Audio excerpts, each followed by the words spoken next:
Hey guys, I'm Terry Schwartz. I'm here with Natalie Dormer, the star of The Forest, a new supernatural horror film coming out soon, and it's set in a real-life place. It's set in Aokigahara Forest. Correct me if Oh goodness, I was practicing beforehand. You're brave. Good girl. But it's a real forest in Japan near the base of Mount Fuji, and it's called Suicide Forest because in real life there are people who go and use this space to commit suicide. But I know that you guys didn't film there because you weren't allowed to film in the forest, but you did get to visit it. So I was wondering if you could talk a little bit about your experience walking around in there. Sure, yeah. I mean, it's a very sacred place to the Japanese.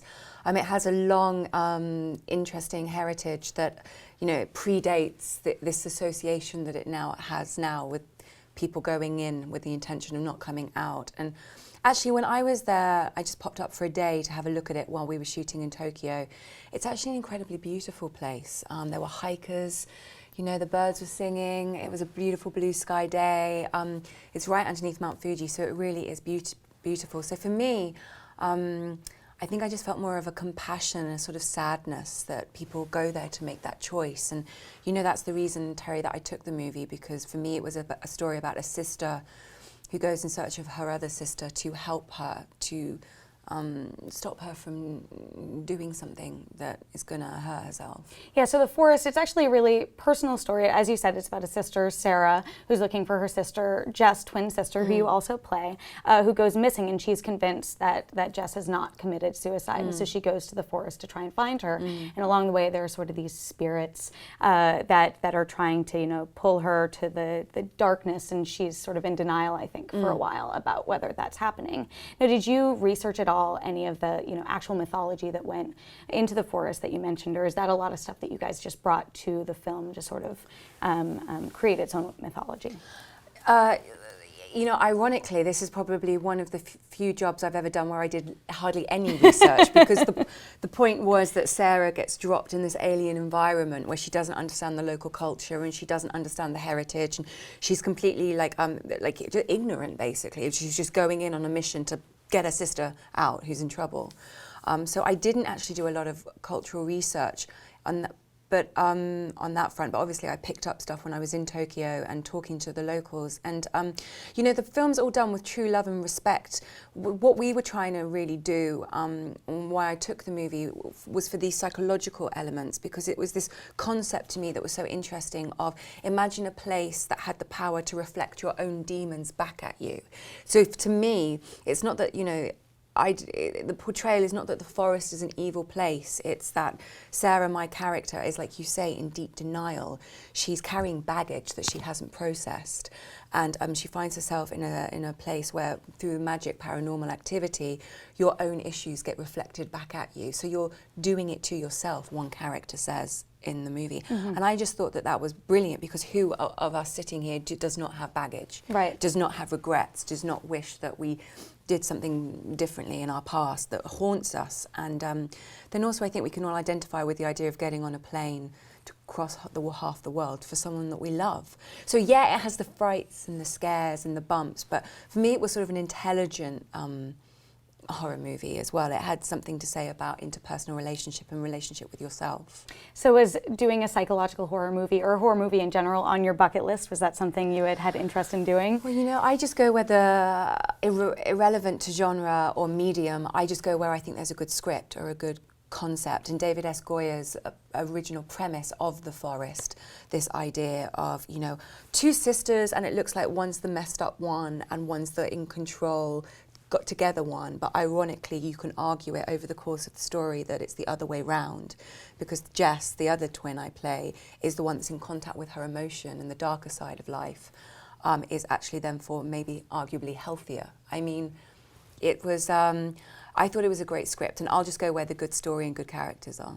Are you a fan of horror films, or they freak me out terribly? Yeah, well, I don't know about you, but I'm a bit of a chicken ordinarily when it comes to horror movies. I kind of like, you know, actually, people say close your eyes, but it's actually more effective to cover your ears, because often the music... I'm all of it. Often the music is what's building it up. So no, I'm with you, but I'm just, you know, I just love really good filmmaking. So the horror movies that I do love are, you know, any genre. They're just the genre at its best, you know. I love The Others and The Orphanage, and I actually really enjoyed It Follows last year as well. So I would lean more to the psychological horror, just as an audience member. Yeah, you and me both. Now, I don't know that I've ever seen you play twins before. Was that the first time you've done? What was that experience like for you, playing two very different characters, but both you?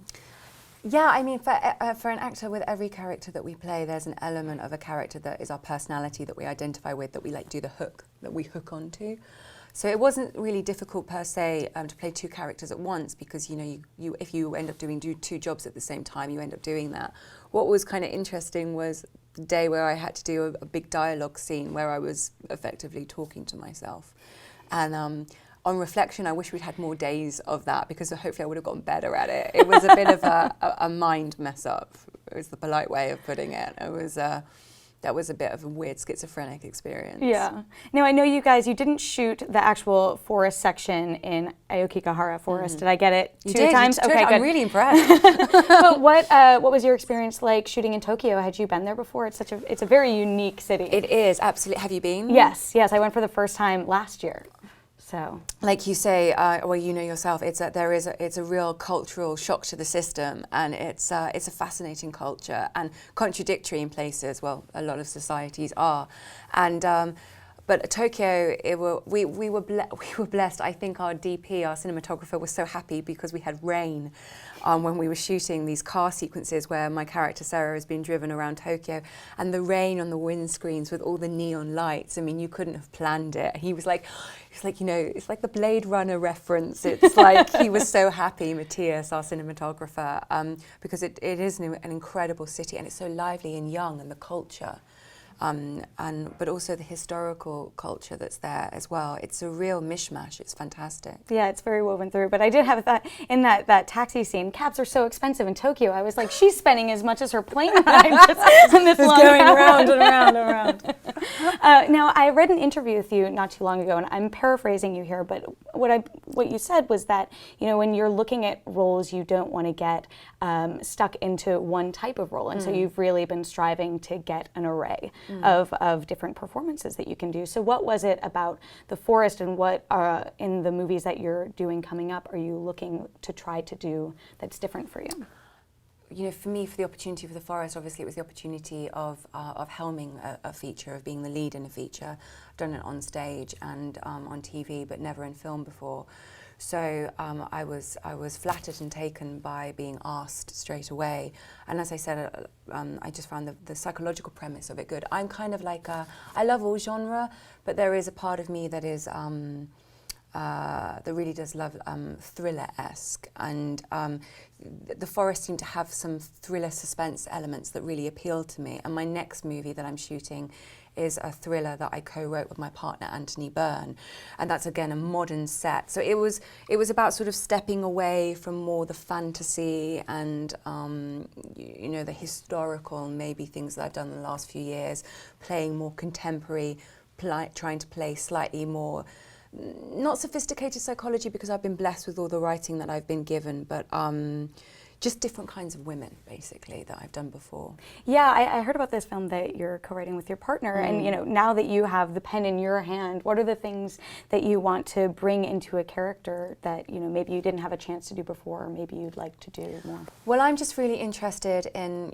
playing three-dimensional real people. I mean, we're contradictory. We contradict ourselves in real life, and we're flawed, and we're so multi-layered, and good writing always shows that, and we struggle with ourselves every day, and this is what good drama does, is it shows the struggle.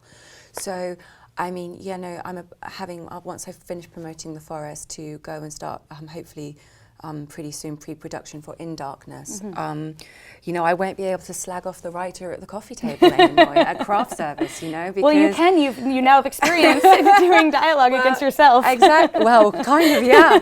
I mean, it's just something. Yeah, I'm not. Don't get me wrong. I'm like, we're talking about scary things today. Yeah, I'm terrified. I'm terrified by the idea of words that I've written being put in other people's mouths. But I'm also exhilarated by it. And I think if we don't do scary SHIT, then we don't grow. So, yeah, well, I don't know. Ask me about it in 9 months' time. Let's We'll circle back to it. We'll circle then. back about it. Yeah. Now, in 2015, we just started 2016. It's a fresh year, and I feel like we, as critics and as actors and everyone sort of involved in the entertainment industry, sort of turned the lens back on maybe some of the issues that we had or some of the things we can do better in the industry as a whole. So I'm curious for you, looking into 2016, are there any trends you'd like to see or changes you'd like to see done in film, in TV, that you think would make the industry better?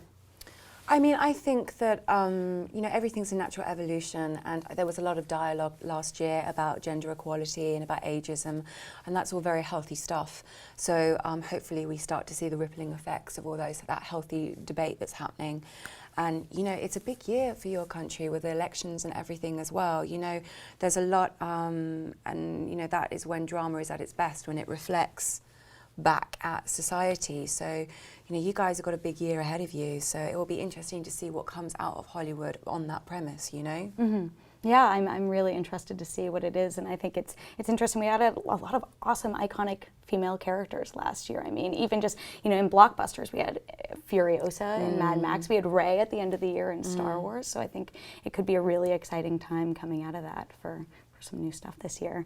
Now I do, we're a bunch of nerds here at IGN, both fans and behind the scenes. And whenever we're talking about like new Marvel movies and new big genre movies and stuff like that, I know you just finished Hunger Games, but you always pop up on that list. And you've talked a lot about like the personal movies you want to do. But do you have any interest in doing like starring in a Marvel movie? I know you had your small role in, Captain America. My little moment in Captain America. We can forget about that. We forgot about Enver in Avengers. He's in Agent Carter now. But do you have any interest in doing stuff? Oh yeah, I mean, I'm a geek in my heart. I mean, that's why I have a Frank Herbert tattoo quotation on my arm. It's like I identify with this stuff. I mean, I do, and this is the stuff that, when done the best, helps us process and explore what's going on in our real world at a safe distance. Away from the politic of it, but actually to get into the human. That's why I love fantasy, comic, Marvel, all this kind of thing. It's a great arena for exploration of the human condition. So I would never say never to, having done the big blockbusters. And yes, I want to keep my fingers in the game in lots of different pies, of course, and mixing metaphors. But you know what I mean.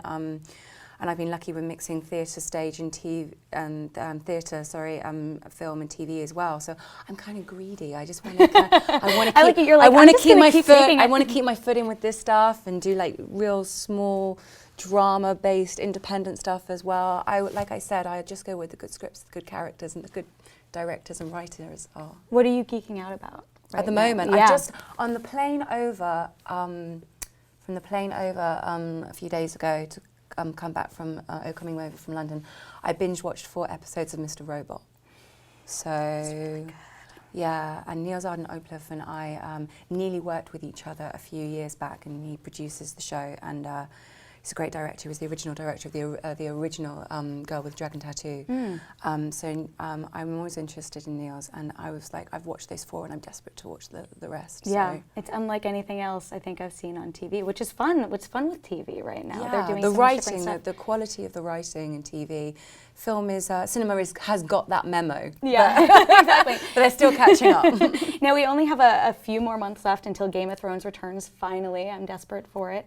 You guys won the Emmy for Best Drama last year. I was wondering if, going back and shooting this past season, did that change at all, the production at all? Did it reinvigorate you guys? You're like, finally we're getting this award recognition. No, I mean, to be perfect, I don't know, you'd have to ask Dan and David, if the creators of the show, if it invigorated them. I mean, I think they kind of have other things on their mind at the moment with the fact that, they've got a season coming out, and, now it's just been announced that George isn't going to publish before our season airs. So, like, we've all been, like, nose to the grindstone working really hard for season 6 Game of Thrones, because, every year we try and build, and the pressure is, like, even a bit more this year of not letting the audience down. So I think we were all just kind of in the moment, like otherwise engaged. Yeah, I mean, you brought up what George released not too long ago, that the new book, basically everything, all the material that he's written that's about what's coming up in this season isn't going to come out before the season. I mean, and he apologized, bless him. Yeah. And, it's such a mammoth it's such a mammoth world, it's such a mammoth task, and you know, he's a producer on the show. They had a big powwow a couple of years ago to make sure that they were lined up in the same way. So I mean, you know, there is the show is informed of what George's heart and intention is. So, but yeah, I mean, it's going to be a big moment for us for that reason, season 6. Yeah, just how deep are we going to go? I mean, this is all new territory for the audience. We are walking on clean snow, pun intended. So there you go. I like that. Now, which do you get asked about more? Is Jon Snow dead or alive, or is Sir Pounce coming back to the show? Oh, it's obviously Sir Pounce. I mean, everyone's interested in the cat. Yeah. Yeah, no, thank God they released those posters. Thank God it was getting closer. You don't, we're in 2016 now, guys. You just got to hold on a few more months. For a moment when you said the posters, I imagined Sir Pounce on the posters instead of Kit. They should try that. They should totally do that. I mean, I think people might have flipped out more than the other way around. Now, I know you are sworn to secrecy about Game of Thrones, so I'm going to try and narrow it down. Can you give me 3 words that describe Marjorie this season? Dirty, cold, sack. I'm just picturing how those go together right now. That's the perfect tease imaginable. Well, Natalie, thank you so much for coming in to speak with us today. Everyone go check out The Forest when it hits theaters. Get excited for Game of Thrones returning, the clean snow we will be treading on. And for all things film and TV, keep it here at IGN.